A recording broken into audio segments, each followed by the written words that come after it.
Hello hello hello. तो आज की क्लास में हम बात करने वाले हैं एक ही बहुत ही अच्छे topic epsilon not, permittivity of free space.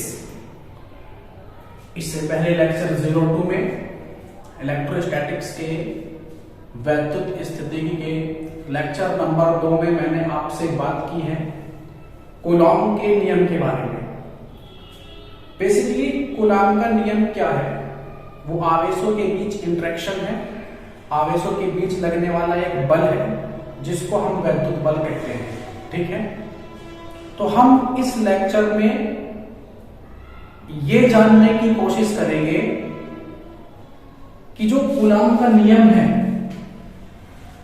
F is equal to K Q1 Q2 upon R square, ठीक है, where K is equal to 1 upon 4 pi epsilon naught. ये बातें मैंने आपसे लेक्चर में डिस्कस की थी और आपसे ये भी प्रॉमिस किया था कि जो एप्सिलॉन नॉट है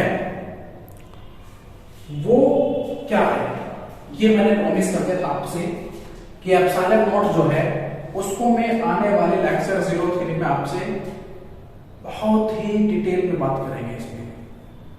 तो मुझे लगता है कि इस लेक्चर को देखने के बाद, लास्ट तक इस लेक्चर में बने रहने के बाद कोई भी डाउट, लगभग सभी डाउट आपके इस लेक्चर में पूरे होने वाले हैं।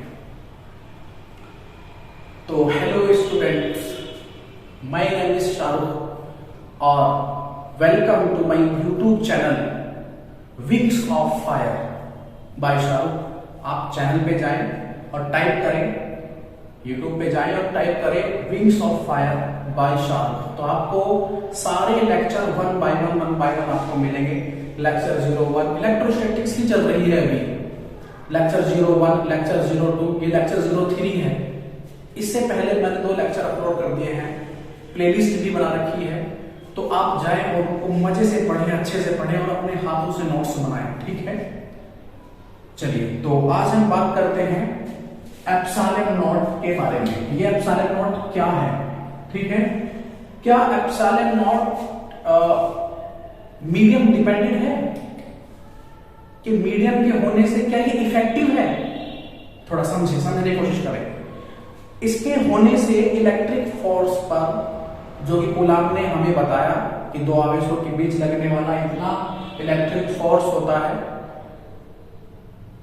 तो जो एप्सिलॉन नॉट है क्या इसके होने से या ना होने से इलेक्ट्रिक फोर्स पर कोई फर्क पड़ता है?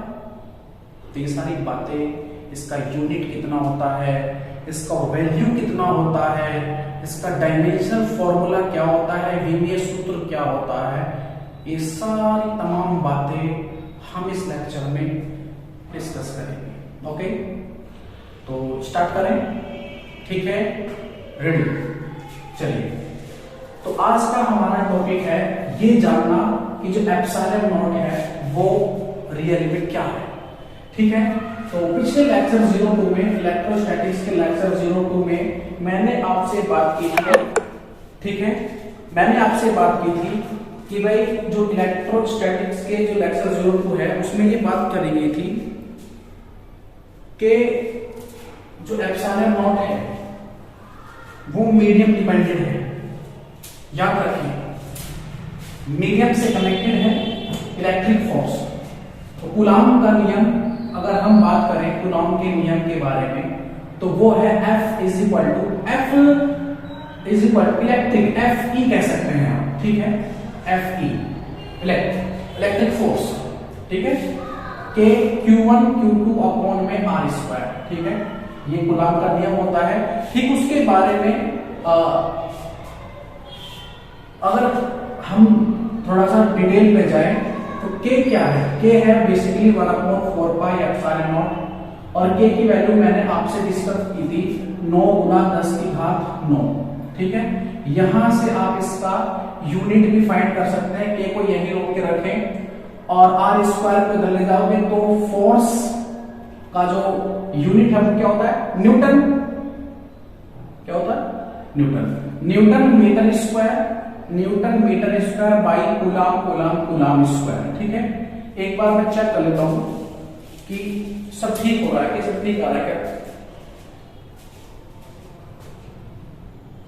ओके, सब बढ़िया।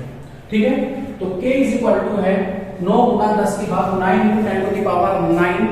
ठीक है, न्यूटन मीटर स्क्वायर पर कूलाम स्क्वायर। लेकिन जो ये एप्सिलॉन नॉट है ये कौन है? ये है निर्वात की वैद्युतशीलता, permittivity of free space, permittivity of free space. Free space कहते हैं आप वैक्यूम या एयर। ठीक है, ये मैंने यहां बात की थी, वैक्यूम या एयर। ठीक है, और अगर हम इसको सॉल्व करें, ध्यान से देखें, यहां लिख देता हूं मैं। ठीक है, 1/4 pi epsilon not is equal to कितना है 9 into 10 to the power 9 newton metre square पर कूलम स्क्वायर। कोई दिक्कत है इसमें? नहीं। उसके बाद की बात अगर हम करें, epsilon not is equal to 1/4 pi into 9 into 10 to the power 9। अगर इस एक्सप्रेशन को सॉल्व करें हम, तो हमारे पास आता है 8.85 into 10 to the power minus के 12। ठीक है, 8.85 गुना 10 की घात माइनस के 12। और अगर हम इसमें इसकी यूनिट की बात करें, तो यूनिट कैसे फाइंड की जाएगी? ठीक, देखिए ये k है, इस k की प्लेस पर हम क्या रख सकते हैं 1/4 pi epsilon naught. Epsilon naught को इधर ले जाओ आप। ठीक है, और f जो था उसको यहां पर लेके आओ, तो यूनिट आ जाती है कूलम स्क्वायर पर newton metre square, coulomb square पर न्यूटन मीटर स्क्वायर। ठीक है, समझ गए ना जी। तो एप्सिलॉन नॉट की वैल्यू होती है 8.85 into 10 to the power minus 12। Okay जी, इतनी वैल्यू होगी इसकी, ये याद भी रखें।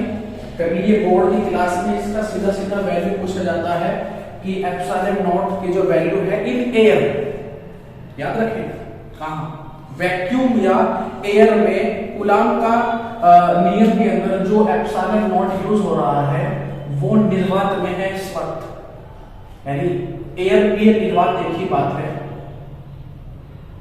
कुछ पॉइंट्स का फर्क होगा। तो समझिए एप्सिलॉन नॉट की वैल्यू कितनी हुई 8.85। अब सॉल्व करके देखना, पाई की जगह 3.14 रखना, 22/7 रख देना चाहे। अब इसको सॉल्व करें, सॉल्व करने एक बार आपके पास आएगा 8.85 into 10 to the power minus 12। ठीक है, कूलम स्क्वायर पर न्यूटन मीटर स्क्वायर। ठीक है, बशर्ते ये कब, जब आप फ्री स्पेस में हो, वैक्यूम में हो या एयर में हो, तब इसकी वैल्यू हमारे पास होती है एप्सिलॉन नॉट। लेकिन ये सारी बातें हम कर रहे हैं सिर्फ निर्वात में, सिर्फ निर्वात में या वायु में। अगर मीडियम चेंज हो जाता है, मैंने आपसे पहले ही बताया था आपको कि जो इलेक्ट्रिक फोर्स होती है वो मीडियम डिपेंडेंट होती है। मीडियम के चेंज हो जाने पर,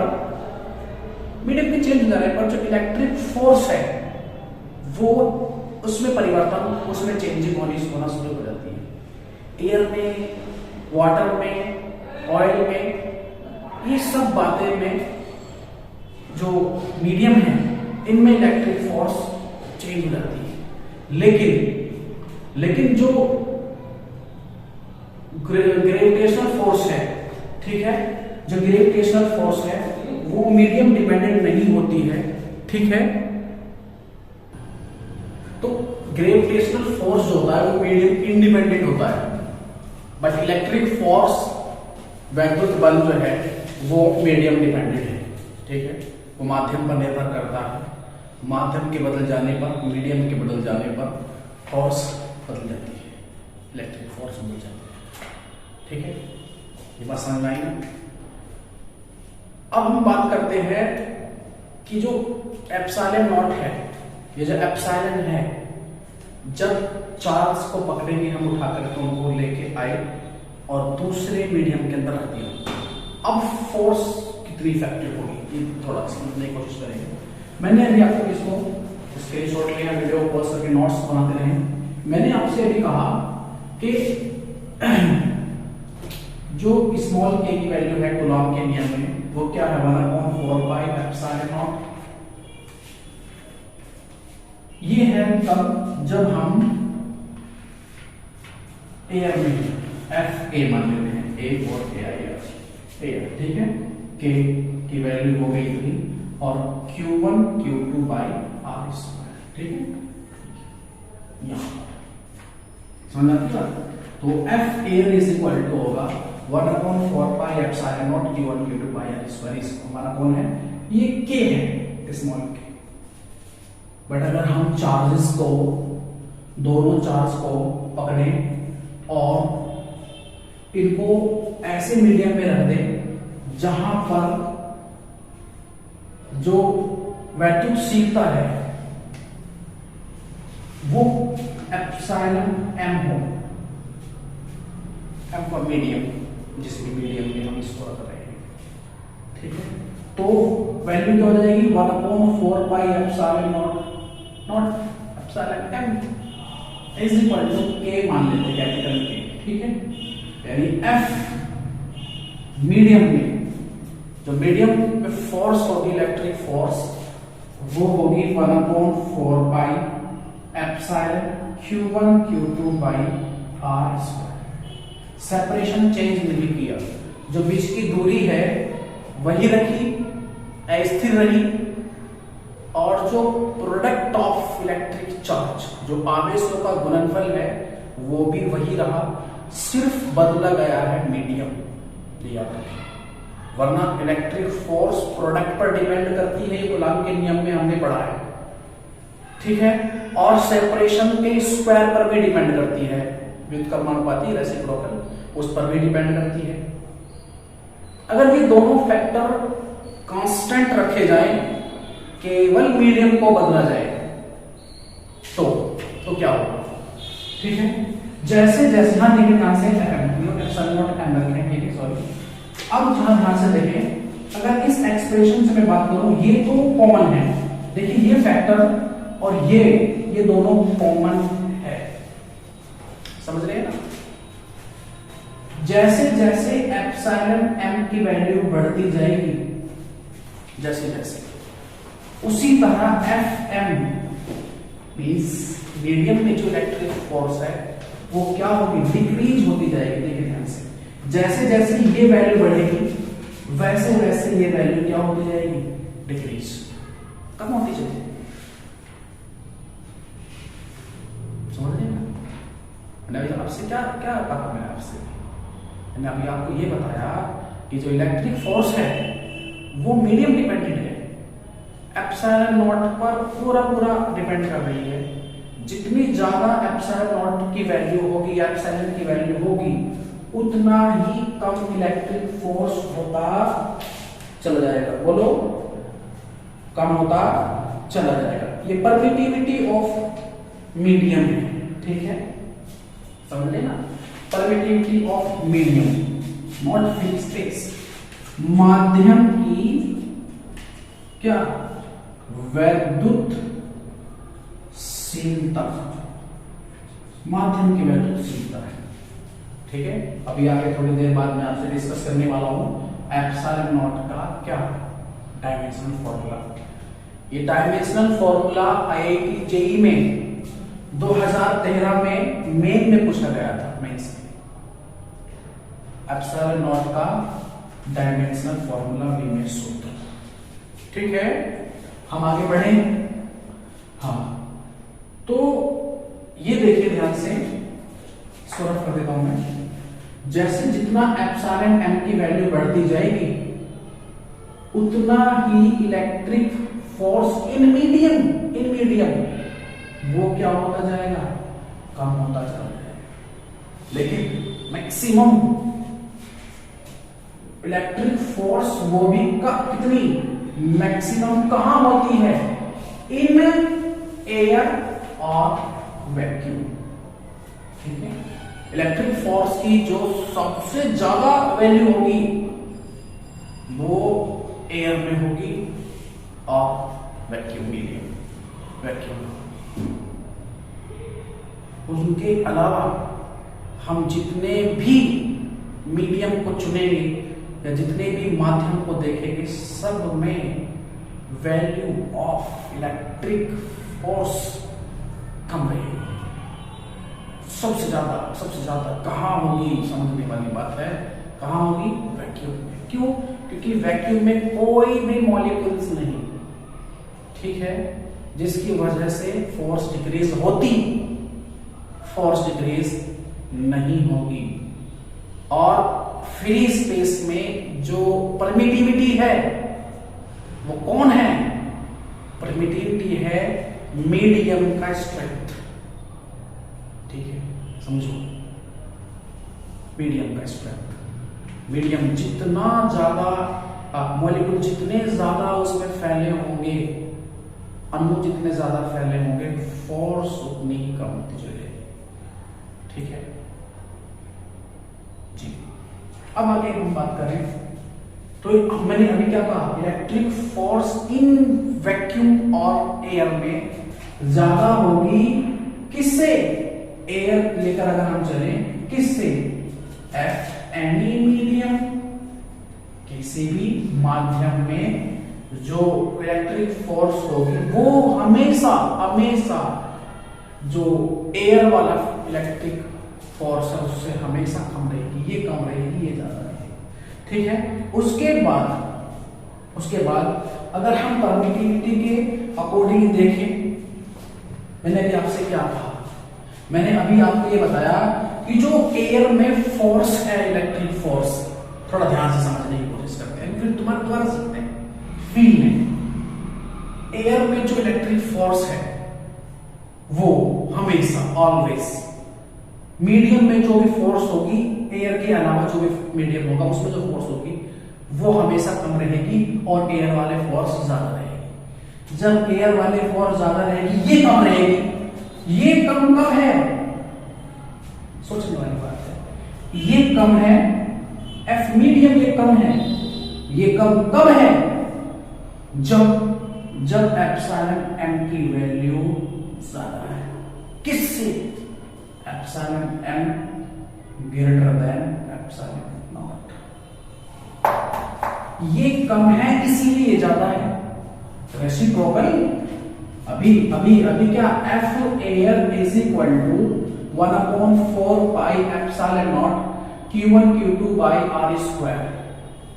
Q1 Q2 by R square का जो फैक्टर है वो कांस्टेंट है।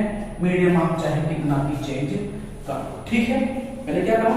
मीडियम आप चाहे कितना भी चेंज कर लो तो Q1 Q2 by R square का जो फैक्टर है वो क्या है? फिक्स है, वो कांस्टेंट है, उसको हम कंसीडर नहीं कर रहे। ठीक है, वरना वो भी चेंज हो जाएगा अगर product of electric charge and separation between charges, अगर बीच की दूरी बदल दी जाए, घटा बढ़ा दी जाए तो फोर्स बदलेगा 100%। ये तो गुलाम साहब कहते हैं। मैंने आपको ये बताया है कि F air greater than, always greater than F medium, electric force medium. ये हमेशा ज्यादा रहेगा, ये हमेशा ज्यादा रहेगा, सॉरी, ये कम रहेगा। ये अगर कम है तो क्यों कम है? ये है कम एप्सिलॉन एम की वजह से।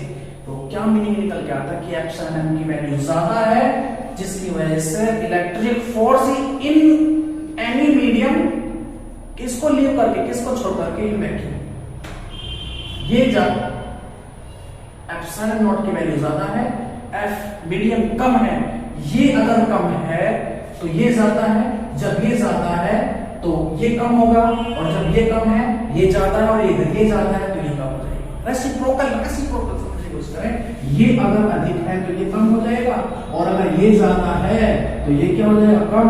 और अगर ये कम है तो ध्यान से रिलेशन, यानी क्या मसला समझ में आता है कि एप्सिलॉन की जो वैल्यू होती है वो मीडियम की अधिक होती है।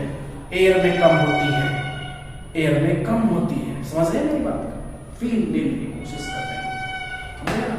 तो मीडियम के अंदर जो परमिटिविटी है वो अधिक है, वो ज्यादा है, एक्सेस कर रही है, जिसकी वजह से मीडियम के अंदर जो फोर्स है वो कम हो गई, माध्यम में जाने पर इलेक्ट्रिक फोर्स कम हो गई। समझिए जी। अब उसके बाद हम बात करते हैं रिलेटिव, रिलेटिव की बात करेंगे अभी, तो आप इसको नोट करें और देखें आगे, ठीक है? चलिए आगे चलते हैं।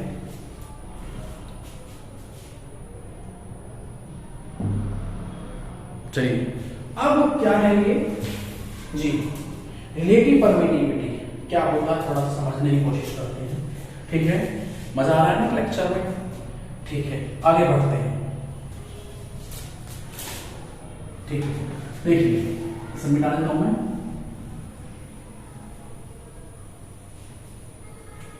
आज इस लेक्चर में आपका एप्सिलॉन नॉट से संबंधित जितनी प्रॉब्लम होगी, इसके रिगार्डिंग जितनी प्रॉब्लम आपको क्रिएट हो रही है वो सारी दूर होने वाली है, ठीक है? मैं सबसे पहले बात करता हूं electric field in air, electric force not field, electric force in air और वैक्यूम, ठीक है? वैक्यूम कितनी होगी? एफ एयर और vacuum is equal to 1/4 pi epsilon naught Q1 Q2 by R square by Coulomb's law. Okay, understand? Now electric force in any medium, किसी भी माध्यम में इलेक्ट्रिक फोर्स होती है, F medium is equal to medium 1/4 pi epsilon m Q1 Q2 by R square. मैं आपसे पहले भी कह रहा हूं, सिर्फ हमने मीडियम चेंज किया है, not product of electric charge and not between separation between electric charge. Divide करते हैं इनको, जैसे हम डिवाइड करते हैं इनको, इन दोनों को डिवाइड करते हैं तो ये फैक्टर कट और इसमें ये भी cut. F air upon F medium is equal to epsilon m over epsilon naught. और मैं कहूंगा एप्सिलॉन m और एप्सिलॉन नॉट को क्या कहूंगा मैं? एप्सिलॉन r, क्या? रिलेटिव, ठीक है? यानी इन दोनों को डिवाइड करके कांस्टेंट नंबर आता हमेशा एप्सिलॉन r। ये एप्सिलॉन r जो है दोनों माध्यमों की वैद्युतशीलताओं का अनुपात है। नहीं समझ रहे? दोबारा समझिए आप। अभी हमारे पास क्या रिलेशन आया? F air upon F in medium and medium is equal to epsilon naught upon epsilon m upon epsilon naught. Epsilon m upon epsilon naught को मैंने कहा epsilon r, where epsilon r is a relative permittivity of any medium, of a medium। किसी भी माध्यम का निरपेक्ष वैद्युतशीलता होगी, बात समझ रहे हैं ना? क्या होगी? निरपेक्ष होगी, ठीक है? यहां से हम एक रिलेशन फाइंड कर सकते हैं, F M is equal to F air by epsilon r। ये हम यहां से फाइंड कर सकते हैं। वेरी इंपॉर्टेंट फॉर्मूला, इस पे भी मैं न्यूमेरिकल करने वाले हैं हम बिल्कुल अभी, ठीक है? जब तक आप इसको नोट करें और इसको समझे, विजुलाइज करें और कमेंट जरूर करें कि कौन सी बातें आपको समझ नहीं आई, क्या बातें समझ नहीं आ रही है, ठीक है? तो हम धीरे धीरे आगे बढ़ते जा रहे हैं। वाटर में कितनी एप्सिलॉन होता है और ग्लास की कितनी वैद्युतशीलता होती है वो हम अभी देखेंगे, ठीक है? तो सबसे पहले मैं आपको लिखा देता हूं कि फिक्स है कि एप्सिलॉन जो होती है वाटर में वो होता है, फिक्स है, कितना? 7.12 into 10 to the power -10, कितना? कूलम स्क्वायर पर न्यूटन मीटर स्क्वायर, ठीक है? ये वाटर में हो गया। एप्सिलॉन इन ग्लास, जो कांच में वैद्युतशीलता होती है वो 3.01 इंटू 10⁻⁻के होंगे 11 कूलम स्क्वायर पर न्यूटन मीटर स्क्वायर। ठीक है, ये दोनों बातें ध्यान रखनी है अभी आपको। अभी एक हम न्यूमेरिकल करने वाले हैं। न्यूमेरिकल क्या है, न्यूमेरिकल क्या है उसको समझते हैं। ठीक है, मैं इसको रन कर रहा हूं।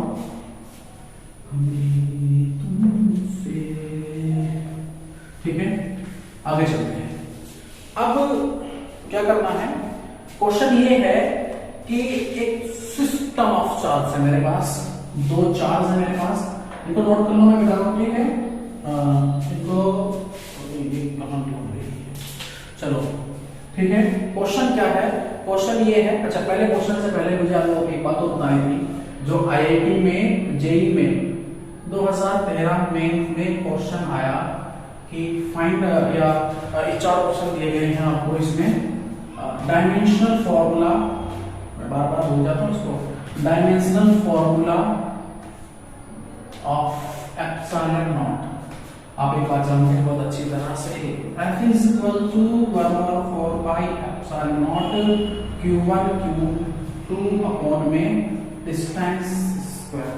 ठीक है, यहां से आप एप्सिलॉन नॉट को उठा लो, 1/4 pi F Q1 Q2 by R square. Okay, यही से ही हम क्या डायमेंशनल फॉर्मूला फाइंड करने वाले हैं। 1/4 pi is a constant having constant dimensionless quantity, समझे, Q1 Q2 Q is equal to क्या होता, Q is equal to होता IT, करंट की डेफिनेशन, I एम्पियर में नापते हैं हम, 80 टाइम 80, ये 80, ये भी 80 आएगा। ठीक है, 11th क्लास, अपॉन में फोर्स, फोर्स की क्या होती है डायमेंशनल, डायमेंशनल फॉर्मूला क्या होता, mLT-2 अपॉन में डिस्टेंस है तो L2।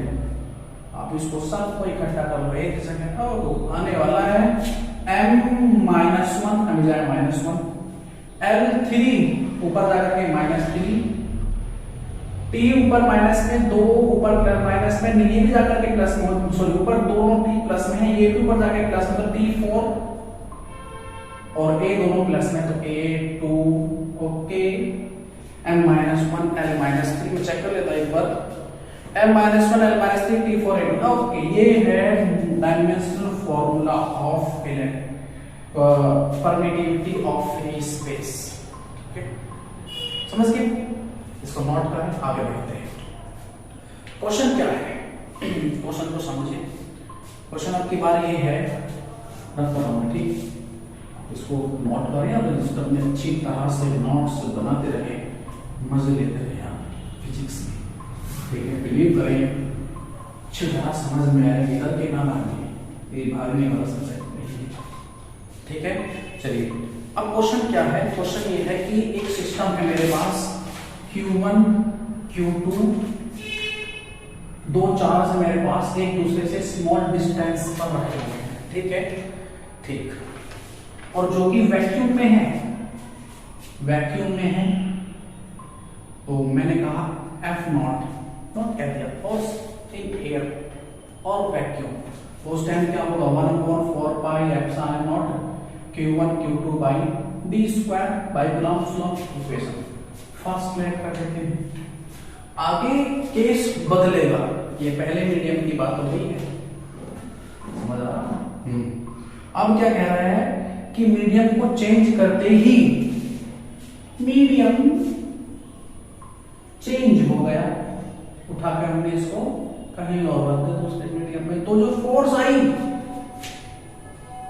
वो पहले वाले का फोर्स डिवाइड चौथा हिस्सा है, फोर्स घट गई था, फोर्स घट गई पहले वाले से, कितने, चौथा पार्ट, चौथा हिस्सा बचा है। डिस्टेंस चेंज की, आगे देखते हैं, डिस्टेंस चेंज नहीं की इन्होंने साहब, तो F in medium is equal to 1/4 pi epsilon m Q1 Q2 by R square. तो दिस, अगर आप इसको डिवाइड कर दे, डिवाइड करने पर क्या होगा, same factor cancel out, F M upon F O is equal to F not not O, ये फैक्टर तो कैंसिल आउट होने वाला ही है, एफ नॉट ये भी चेंज, तो कुल 1/4 pi epsilon M upon 1/4 pi epsilon naught cancel out, कुल मिला के F M upon F naught is equal to कितना, एप्सिलॉन नॉट अपॉन एप्सिलॉन, ठीक है। उसके बाद पूछा क्या गया, कहता है रिलेटिव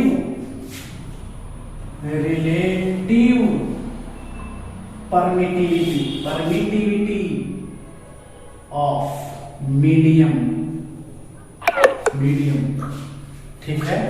एप्सिलॉन आर की वैल्यू कितनी है ये हमें करनी है, ठीक है। और अभी आपसे भी क्या बता के आया, इससे पहले मैंने आपको बताया epsilon naught upon epsilon M upon epsilon naught की वैल्यू एप्सिलॉन आर है, ठीक है। अगर मैं इसको पलट भी दूं, इसको पलट देंगे आप, ये epsilon M upon epsilon not is equal to F not over F, ये कौन है, epsilon R is equal to F not बटे में F M fourth time upon 4 not cancel out is equal to epsilon not R की value relative permittivity of medium is equal to 4। तो ठीक है, इस लेक्चर में सिर्फ इतना ही रखूंगा मैं। आगे आने वाला जो लेक्चर है उसके बारे में मैं आपके साथ कर दे दूं। मैं कुछ सवाल हैं मेरे पास, आईआईटी जेईई के क्वेश्चन करने हैं हमें यहाँ से सॉल्व, ठीक है। बोर्ड के क्वेश्चन भी सॉल्व करने हैं। क्या टॉपिक होगा, टॉपिक होगा हमारे पास न्यूमेरिकल होंगे बेस्ड ऑन कूलॉम्स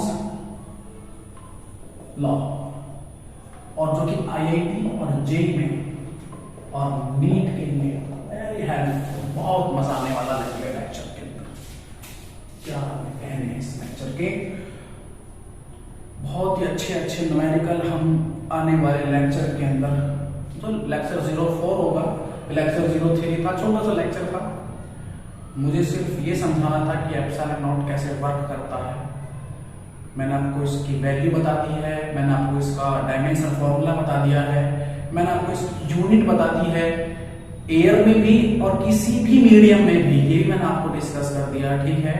तो आने वाला जो लेक्चर होगा कूलॉम्स लॉ पर जितने भी आईआईटी और जेईई के सवाल हाल फिलहाल के बनेंगे, वो सारे लगभग 5, 6, 7 जो भी बनेंगे उस टाइम जो भी स्क्रिप्ट में होंगे, वो सारे के सारे मैं आपको सॉल्व कराने वाला हूं। तो जब तक के लिए आप मेहनत से पढ़ते रहिए, हाथ से नोट्स बनाते रहिए, और जो नए हैं चैनल पर वो इसको फैलाएं ताकि और भी बच्चे जिनके पास कोचिंगों में या ट्यूशनों में जाने के लिए टाइम नहीं है या फिर किसी अन्य कारण की वजह से नहीं जा पा रहे हैं, तो उन लोगों तक, उन बच्चों तक इनको फैलाएं ताकि उनको भी पढ़ने में मदद मिले।